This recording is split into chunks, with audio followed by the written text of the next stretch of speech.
Hello everybody, it's the Doctor here, and today we're going to be doing a review on Iron Man Extremis Seaport Battle. We do get Iron Man in his Mark 42 armor, we do get a War Machine, and we get Aldrich Killian.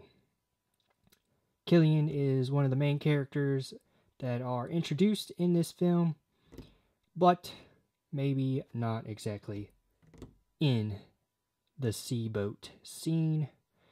So, very interesting little set here.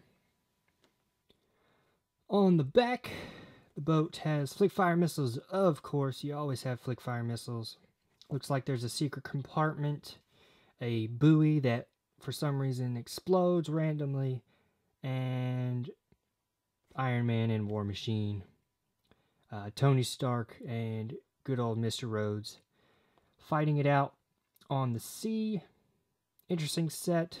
Never really see the boat in the film. Never really see War Machine because he's the Iron Patriot. But we're going to go ahead and check it out because there are pretty cool figures. I do believe he glows in the dark. So let's go ahead and build it and check it out.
Alright everybody, I'm going to start off with the main baddie, Adrian Killian.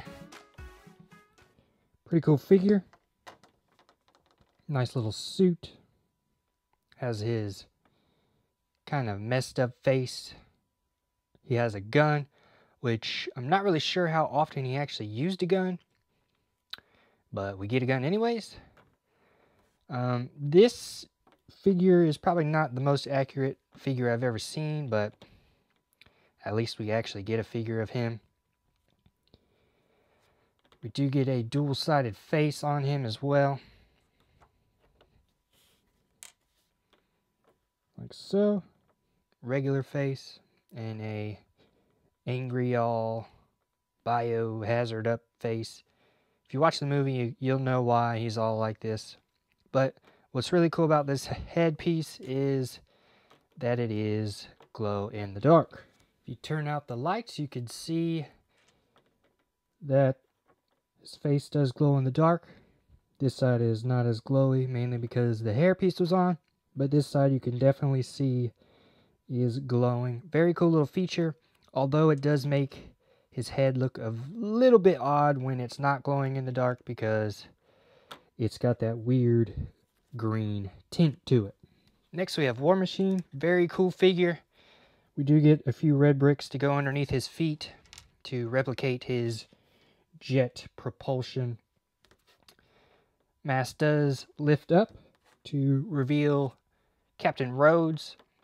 Very cool little mask.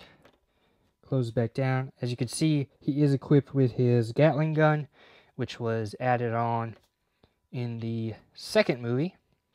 Very nice little addition piece. He's got his red for his jets on his hands. Very nice printing on the front, as you can see. Very cool, very shiny, because he is made out of metal.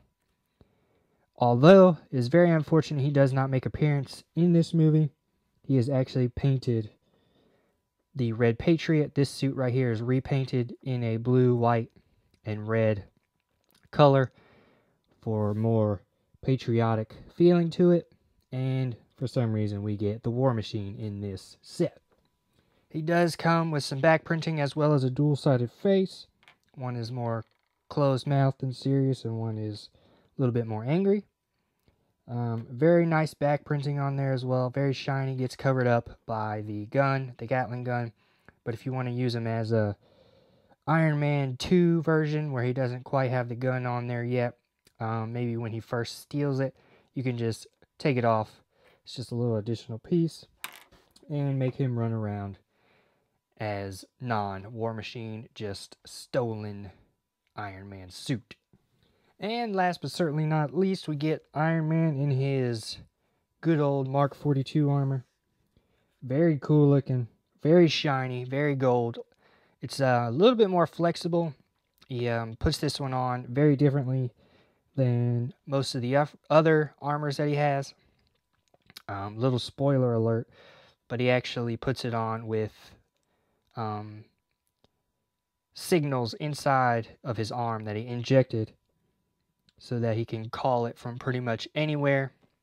Of course, the mask flips up, reveals Tony Stark with his kind of smirky look on him. He does come with 2 extra blue cylindrical pegs for his jets on his feet, similar to War Machine. So very cool there. Flip that back down.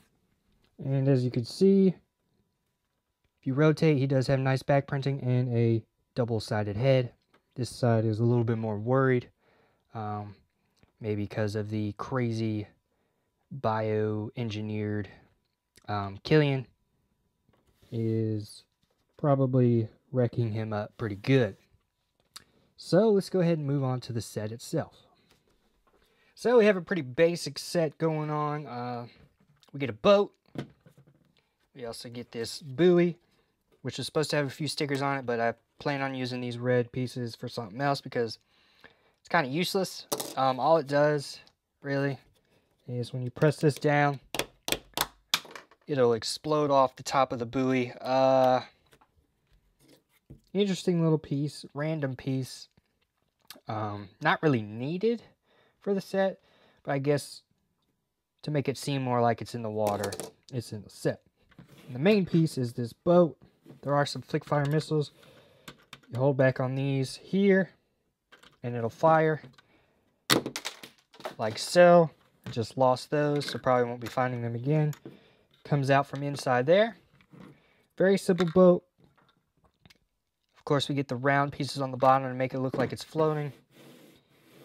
Skims nicely. Another feature of this is that the front of the boat pops off, revealing a hidden area. As you can see, there are holes at the bottom of the boat, so this will not float. Most of their Lego boats do not float. You can either hide your super soldier in here with the dynamite. Not sure why you want to do that. Sounds kind of suicidal. Or he can also sit in the back, in the main area where he's actually supposed to be. So it's just a little play feature, a little hidden compartment there. Stickers here, of course. Stickers there, of course. Also a sticker on the inside here. That's a sticker right there. There is a lot of room inside this boat, so you could probably place a few soldiers in here to drive around. Very interesting piece. Coming around to the other side, there's a few glass pieces here. This actually is slanted down to go smooth with the arch of the boat, which is very cool. These are the handles for the flick fire missiles that I just shot off. And the back is rather plain with just some fake looking jets. Very basic little boat. Very nice though for a pretty cheap set, especially with the figures that we get in it. Very basic though. Very simple, and definitely does not make it into the movie. There is a boat in the movie, but it serves a much different purpose than this one does.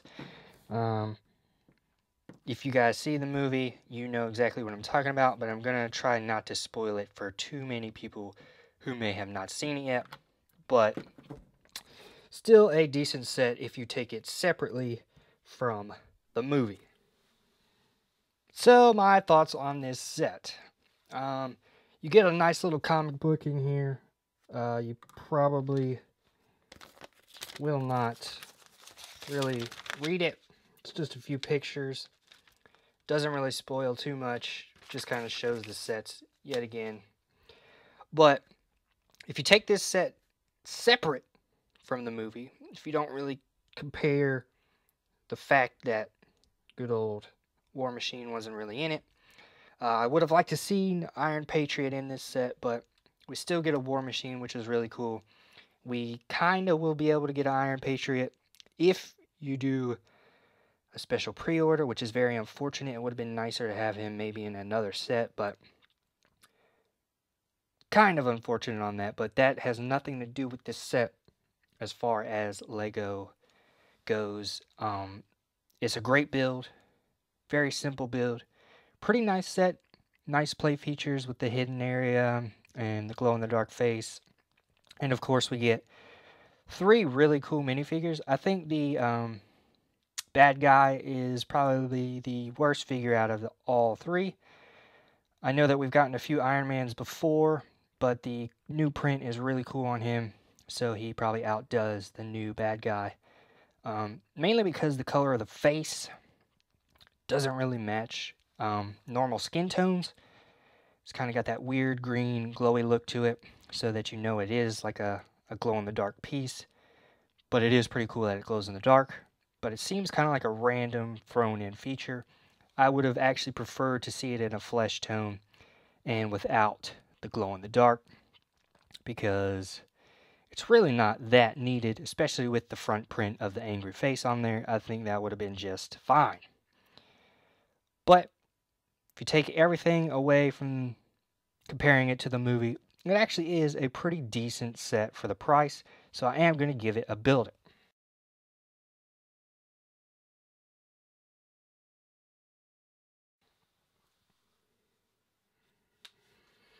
The buoy's kind of useless, but nice little play feature. Does kind of explode a little bit. The stickers weren't too difficult to put on, and there weren't too many of them. Nice little flick fire missiles with a feature in the back where you just kind of push them down, so you don't really have to flick them and feel kind of weird about it. You can also fire them individually if you just push one down at a time, so that's also pretty cool. So if you like Iron Man, you like War Machine, you're probably going to want to pick this one up. The boat's pretty nice as well, that you can use for a lot of other things. Very nice colored pieces with the dark green and the yellow. So hope you guys enjoyed this review, and I'll see you guys around.